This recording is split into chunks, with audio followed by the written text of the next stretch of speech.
Welcome to Real Flix Reviews. We're like a book club for people hate reading. This week's our theater pick, so we did the movie Hobbit, Battle of Five Armies. We talk about Firefly episode 14, and we bring you movie news at the end of the program. This week we have Jonathan Charney, James Stevens, Hello. Ryan Preston, And the old guys here.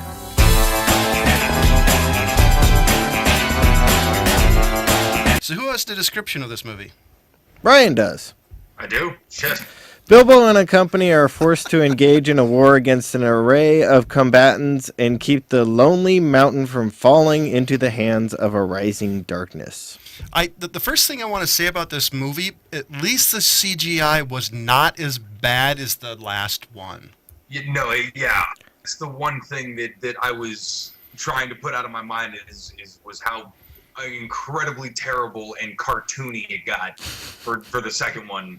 The Technicolor rainbow was not out in full force this time. There were a few scenes that were like really bad CGI. The one that really pops out in my mind right now was the scene towards the end of the movie where they were battling on that tower that was falling down. It was Legolas. Oh, yeah. That giant guy. You know, I that still kind thought of was, overall it was pretty well done. that was kind of yeah. reminiscent of Return of the King, where Legolas was kind of running around on the elephant. Oh, yeah. That's what that reminded me of. I'm like, do we really need to do this again? Well, I think they did a much better job on the CGI creatures, the big monster ones. And was I it thought me, those or was Legolas supposed to be younger in this movie but looked older? Well, Yeah. you can only apply so much makeup. I also had people talk to me that his attitude was different. Like in the first Lord of the Rings, Well, his attitude was different. well, they said in the first three, his attitude was more young, and then in this one, he was more like this jaded elf. Well, okay. Well, but he was basically a jaded elf. Legolas was never supposed to be in The Hobbit. I mean, they basically sort of said, like, look, it was possible he could have been around the time, but nevertheless, he wasn't in the book. So they have Yes. nothing to draw on as far as what his character's like. Wasn't X he in amount the? of years before? Wasn't it talked about in the appendix though? I thought he was in there somewhere. No, It's because loosely. it's never mentioned as being anywhere near the Hobbit people. No. Because I know that red-haired chick that, and we have probably said this in the first two reviews of wasn't The Hobbit. supposed- I hated her character. Well, and that there's a reason why is Kate because Blanchett? Yeah, I hated her character. Really? Tolkien never wrote about her. It was just this person that was sort of thrown in to be like part of like a. I mean, I think they just had like a lack of female presence in the I had to have a love story. A lack of a backstory to put a backstory in. Well, Right, that's but I mean, it's there was no it reason. seems like it's somebody else because it's a completely different writer. Tolkien had nothing to do with that character. And it was unneeded Okay. love story and triangle that not only didn't add anything to the movie, actually took it away. You know, the one thing that I was To really me. disappointed in basically this whole Hobbit series, is the lack of Gandalf's character. Because Gandalf was a bigger Yeah, he bigger had much to character do, in yeah. The Hobbit than he was in Lord of the Rings. Well, yes Well, and sort no. of. He was kind of in and out of the Hobbit. Like, He was pretty in much and out of The same- Hobbit, but he really wasn't kind of like, hi, bye, I'm Well, no, screwed up, I'm in a cage type thing. You know, I mean, that did happen, but, you know, it wasn't like that's basically all his character was in this entire series. Well, but James is right. They weren't the scene when he met whatever his name was. I can never remember the giant red eye guy. Those part weren't existent in The Hobbit. If I remember correctly, the book, he was in and out as the story progressed, but he wasn't really in the book. But he was Sorry. he was there. He was basically kind of like, he was more of like the guide character. Oh He was the theme throughout, but yes, he wasn't always there. He was basically there like, hey, how you doing? Oh, you're doing good? Okay, see you later. Yeah, and either was it Radagast the Brown, the druggy dude? The other sorcerer? Oh, The one with the rabbits? He wasn't in there either, No. any of the book. Well, Radagast was mentioned in the book, which I don't even remember. I don't remember it's that been so either. long since I read it, but I was I think he preteen. was mentioned, and the necromancers were kind of mentioned by Gandalf, but that's pretty much about it. It wasn't like this whole big long story that they were going into. I will say, to kind of jump back into more of the movie, the one thing I was really glad they included into was the Arkenstone, because you had to, but I was really afraid the way it was going they weren't going to mention it, because that's like one of the key things to the entire story. For the second and third one, the second movie alludes to it, and the third movie really shows it was a Bilbo betrayal, which really showed the change of Oakenshield. So the question that's raised is, do we want movies that are just right to the letter of a book, or do we allow creative entertainment? We absolutely do, Well, especially in adaptations. Cause later, you guys. See ya. have to say things differently than you would in a book. But I don't think in this one you had you had a choice, because each movie was basically 100 pages of the book. Well, If they'd made 2 movies, I actually think it would have allowed for a little bit more creative freedom. Well, okay. The thing I have my biggest issue, if we're looking at this one as the third in the series, this one, the beginning half an hour was crap. There was too much going on for you to start a film, and they were trying to catch you up, and it was just rushed. Everything seemed rushed because you had to get Smaug in there, you had to get the destruction of the town, and you had to get Smaug killed. And they forced it, they rushed it. I mean, when was the last Hobbit? A year ago? Yeah. A year ago. So you basically have people coming in who haven't seen this movie for a year, and you're trying to catch them up in less than 10 minutes so that you can progress the story. Horrible idea. I have a feeling It's just a weird place to start. It's a weird place to end. I remember me saying this with the last movie. Really? Right there? Right, yeah. I said the same thing. It was really I have a beginning of the end. Exactly. I have a feeling when the extended edition comes out from a year from now, it's going to be like 40 minutes longer, because it's going to try to slow down that beginning scene. Yeah. Because I agree with James. It went straight into kill him. It's like, what? You know what? You don't even need all special features and like the documentaries and behind the scenes featurettes and things like that. Just the extended versions alone of the 6 of these movies is well over 24 hours. Oh yeah. Yeah. You could literally spend one entire day watching Tolkien. You know, that's pretty crazy. I love Lord of the Rings. I couldn't. I've loved all the books, but there's no chance in hell I'd ever be able to remotely be able to do that. I don't think I'd be able to function. So, but back... Yeah, it usually takes me a few days. Back to what your dad was saying is, if we take this as a whole instead of just breaking it up into pieces, and I do have to agree with you guys, the CGI in the second one was horrible, but I think the storyline movement was better than this one. No, I actually agree. I think this one, the last one the flow was much better. Yeah. This one to me seemed kind of blocky, very... Well, it was very rushed in the beginning, then it like slowed down and then got to a smooth pace. Yeah, like... So it really slowed down, and then it kind of smoothed out and kind of got a good pace. I actually think... Yeah, it was bookended by great action. Yeah. The middle kind of was... It sort of left you wanting more of the action. You just kind of wanted to, like, okay, when do we get to that Battle of 5 Armies?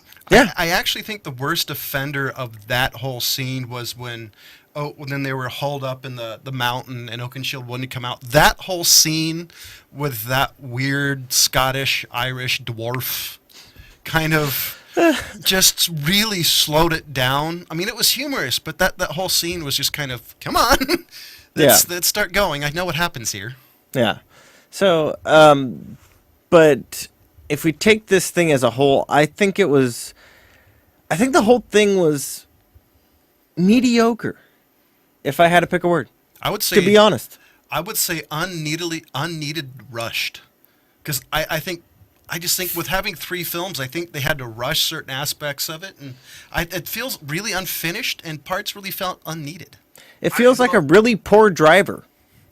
You know, somebody you're behind that goes slow and then fast and then slow and then fast, can't keep up with traffic. Just pass them.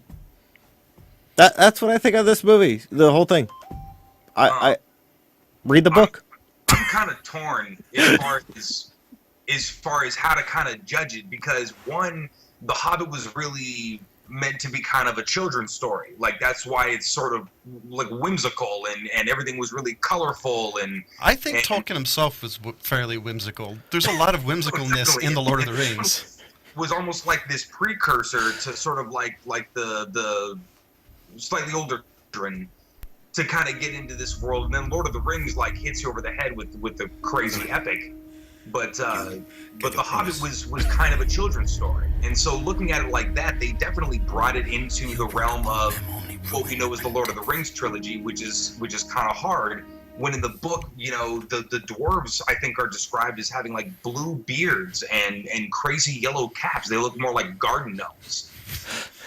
That's actually kind of what I thought too. So they were like described. So they were like Tom Bombadil but smaller. So it's cool that they made it a little more earnest, but I mean, you still have things like a talking dragon. You know, it's still. Who my wife thought was a really cool dragon. She liked a dragon then. Well, she thought it was really creepy. Oh. And I have to agree with her. I think the dragon was the best thing of the entire movie. How well they actually did it. Well, I think that's definitely. the best But dragon I've seen. James, tell me if that doesn't play like a Disney villain.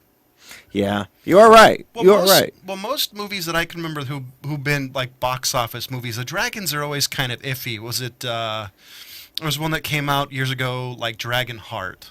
Oh, There was another one. Right. I am the lost one. There's something like that. There's another one. It's Aragorn, where the dragon was the same way. Yeah. This was the only dragon to me that looked like a dragon. No, hold on. I respectfully submit Reign of Fire. There, I'll yeah, give you there's that. the other That's one. true. I'll give you that one. I was trying to think. I knew there was another one. Thank you. But this one added kind of the creepiness factor, and it's probably the only piece of CGI in both movies that doesn't lose it anywhere in between the films. No, You know. but Oh, the other CGI I thought was really bad was the one Oakenshield was getting swallowed up in that golden hallway. oh yeah, That twisty whatever. yeah, where he just kind of all of a sudden just like started hallucinating and hearing things and freaking out. Yeah, I would say the dragon probably is the best thing that they did in the entire film. To be honest, though, Yeah, but I wasn't disappointed by Smog. No, definitely not. But I totally agree with you guys in as much as it was. I don't know about rushed. It's just a weird thing to do in 3 movies. I think somebody even wrote about it. I wish I could cite a source that somebody figured this one out. That there was more minutes of these movies than there are pages in the book. Oh yeah, The no, book wasn't yeah. very long. Yeah, You know, It was but, 300 pages. It was literally 100 pages, almost 100 pages per movie. That's Right. why I've always said they should have done 2 movies, because they could have eliminated half the crap. Would have had it not cut off in dumbest place ever, because you almost had to have part of the dragon in the third one. Otherwise, you're just left with this battle. But Oh, yeah. the whole movie's going to be about this one battle.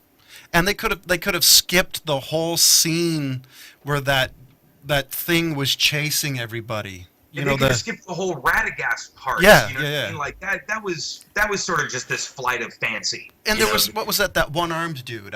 Anybody remember what his name was? oh, I could look it up. I think but you could have One-armed skipped. dude. I think you could have skipped every scene with him with that character, because he was not. Not only was he not in the Hobbit, I actually think he was a very annoying character.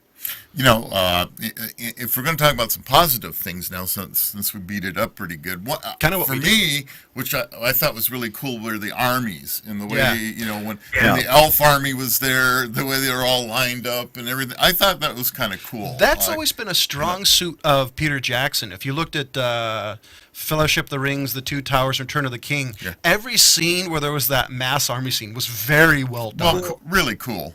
I think that that in Two Towers, it was right around that time that they came out with some kind of computer program that basically made individual artificial intelligence for each individual thing, and they're doing the wide shot of the thousands and thousands of people. Right. What they used to do was sort of take sections and then copy them over Right, here, so right. the people over here were doing the same thing, and then everybody else had their individual AI. Exactly. So The old Right. guy used to do That's something. what I used to do. Right. Yeah, that's the way it was done. I kept the cast down. But, now when you look at a movie with a budget of $250 million, I mean, my God, I will. But, aren't there better things to spend your money on than making Yeah. a movie for $250 They could give me million? half that. I mean, I that's just, to me, I'm starting to look at the budget of these movies and I'm beginning to say, really? I mean, are we really getting our money's worth here? Well, that actually ties into what we're doing in a couple of weeks. We're doing movie shorts. Make sure you stay tuned, highlighting directors that are up and coming. Go ahead, Ryan. What did you want to say? Is as far as the budget and our what do we spend money on, dude? I is as much of a movie fan as I am. How beautiful these things are. Yeah. It's something else that I don't know. It's well, I think that goes good. I think that goes against it, though. It was like a quarter of the NASA budget. That was what they spent on this movie. But I actually and that's my point. I mean, it's just sometimes. We didn't get to the moon.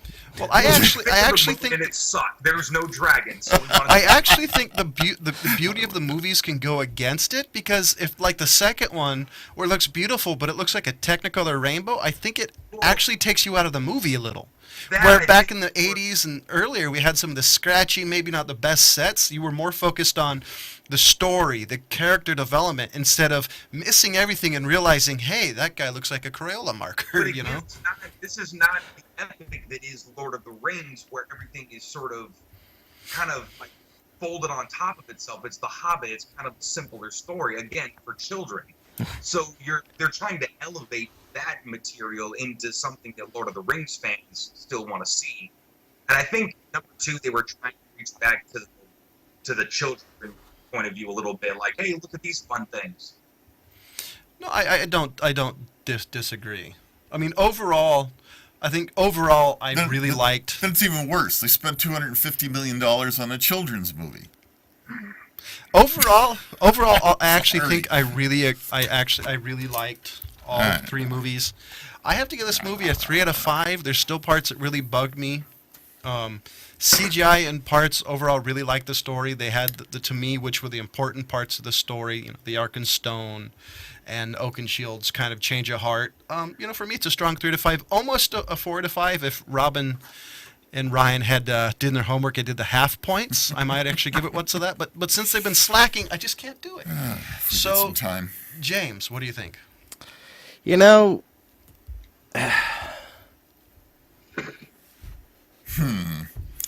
I think just the pacing of this one was just too horrible, and it's a 2. Wow. I really do. I think the pacing of this movie just really screwed it up. Wow. And I don't think there was a good recovery in it. I really don't. If I take this movie as what it is instead of the whole trilogy, the whole trilogy, The Hobbit gets a 3, but this one, out of all of them, I think it gets a 2. Ryan? Battle of Five Armies didn't redeem it. Okay. Although I did like the elk. Yeah.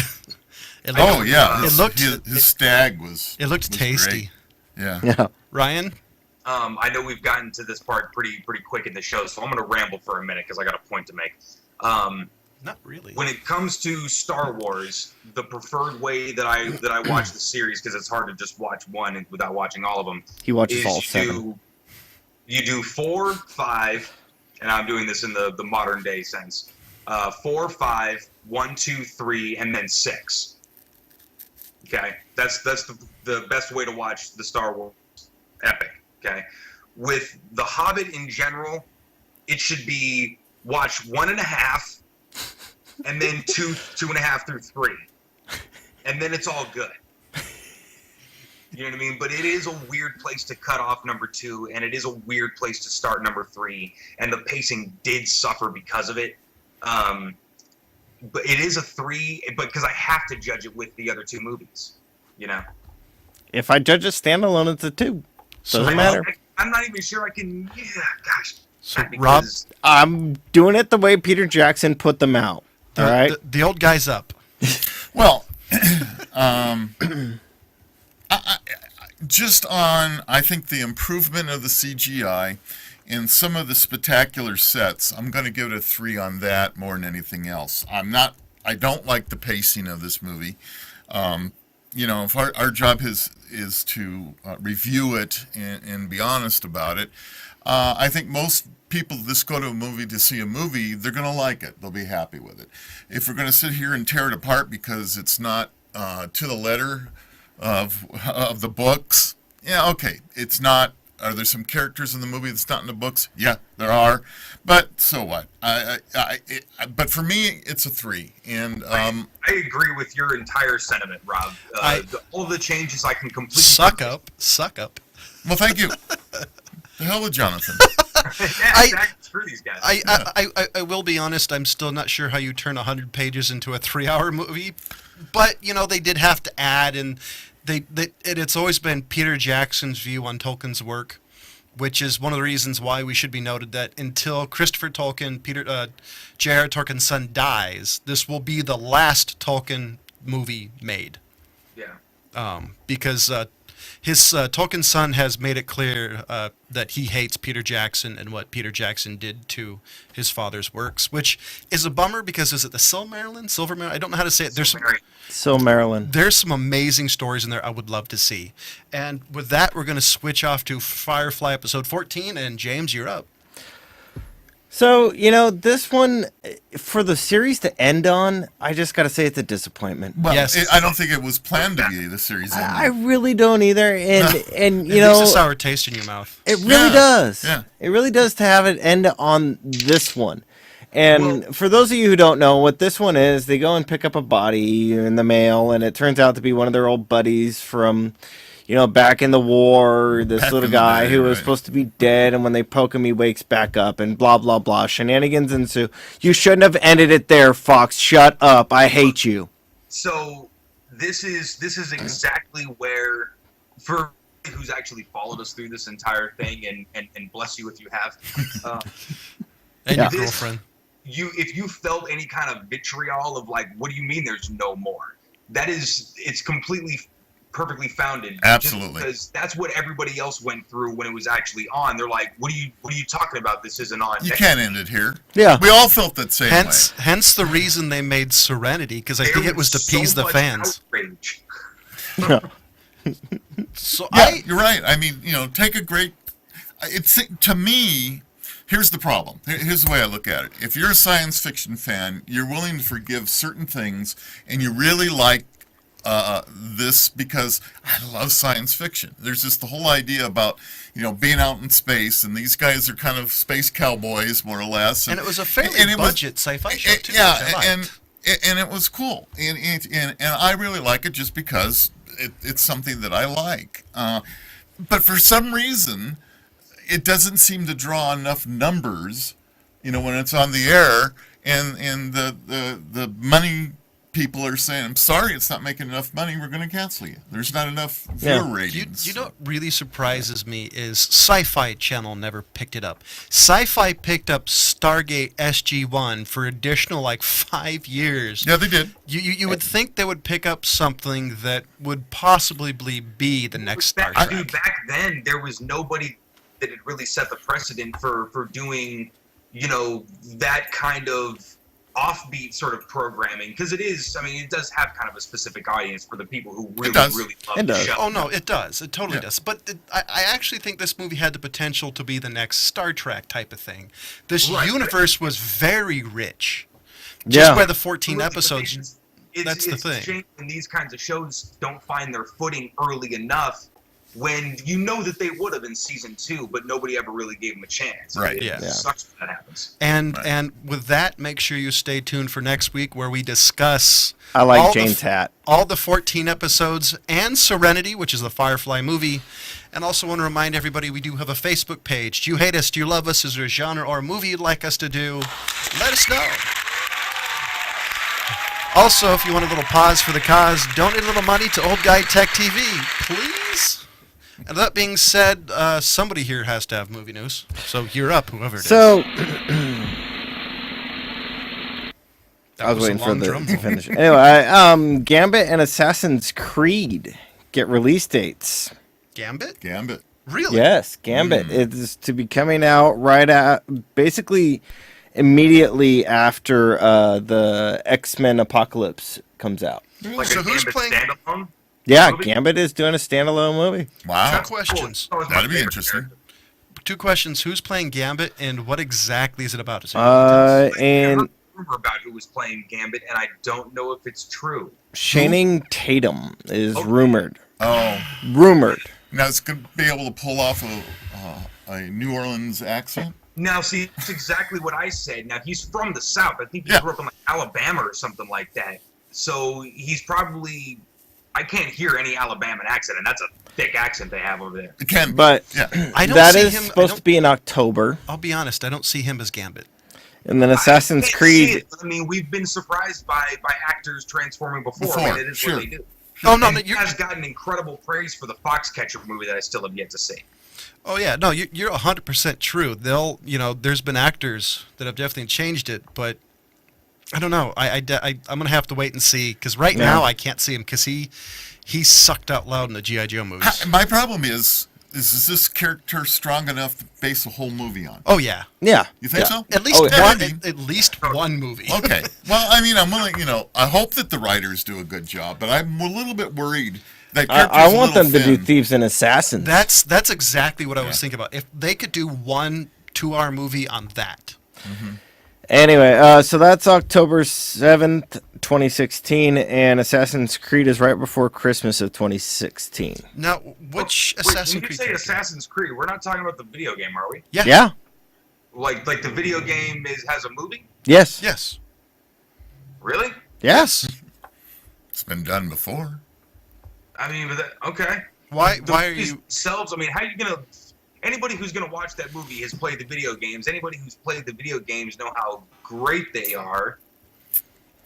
How are you gonna? I mean, they already are movies. So I think the difference is you're going to have to translate something from a video game and into a movie, and I actually think with this series, that's not easy. No, it's not gonna be easy. now there's another one coming out sometime in 2015. It's got Liam Neeson, Andrew Garfield, Adam Driver. Taken 3. No, I actually before. really like the premise of this story.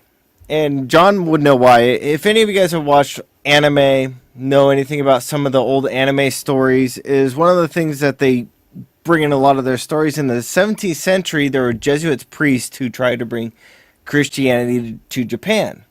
A lot of them went through a lot of hard persecution. And Like death. hardcore persecution, like being crucified on crosses out in islands, things like that. Now, that storyline mixed with Scorsese, what do you guys think think about this movie? I hate you, Scorsese. You can go and die. He's one of James's personal enemies. I can see that. You're a piece of crap. Give this to somebody who can do it. I hate you. Die. Okay, well, besides your vitriolic hatred of Scorsese, anything else? 'Cause No. I got a I rant. think James is right. It's a disaster already, and it hasn't even been made. I know. So I got another random piece of news. So want to change gears? Anybody remember Disney's Pete's Dragon? Yes. No. They're making a sequel, or actually they're rebooting it. Actually, Pete 2? apparently it's gonna. From what I read, it'll be Pete's Dragon, but it won't be a musical. So, no. Is Pixar gonna get involved in this one? Dude, from what I read, it's not very specific. I'm assuming it's gonna be a straight Disney. Yeah, it'll be. So, They need the Pixar people. They're the only ones that know how to write story. this just goes back to that, Disney's a piece of crap who just keeps on releasing the same storylines. Yeah, and True. Here we go again. I guess to end the movie on a little sadder note, we lost Edward Herman. He was the villain in The Lost Boys. He was also in the Richie Rich movie, and he's done serious stuff, including voiceover work for the History Channel over the years. And if you've ever heard him or seen him, you definitely know who he is because his voice was very distinct. Who was he in the Richie Rich movie? He was the dad in Richie Rich. Okay, anyway. Wow. Well, yeah. That was good timing. Yes. He was also Sorry. he was also the main bad guy in the Lost Boys, not Kiefer, but the main old guy. So we just recently lost him. He was a so-so actor, but he was always one of my he was favorite there. voiceovers. Yeah. He was there. So wow. Okay. So anything else in there? Oh, I guess another random thing is Ninja Turtles is getting a sequel. We talked about that. Yes, I figured, Let's talk about it again? Yep. Why? I didn't want to talk about it the You first know, time. I gotta say, I was not disappointed. I liked it. I know, you said that before, too. I kind of dug it too. You guys grew up with them. That's why. And The lack of actually liked the way- skateboarding bothered me, but For me, it was like the 20th time Jonathan was watching it. I just got about burnt out. But I actually really was enjoyed it the the way the 90s? turtles were drawn. They were done very well. I just didn't like how bloody large they were. yeah. Yeah, Why do you need to be a ninja when you're 9.5 feet tall and could just smash things? Yeah. and definitely, and that. Leonardo Smash. Yeah, that's what I'm saying. Like, what? Train for what? I can pick up people and just throw them. And with that being said, I gave The Hobbit, The Battle of Five Armies, a 3 to 5. James gave it a 2. Deuces. Ryan gave it a 3. Rob gave it a 3. Next week, we're doing Serenity / Firefly. And as always, we'll see you next week. Goodbye. Bye.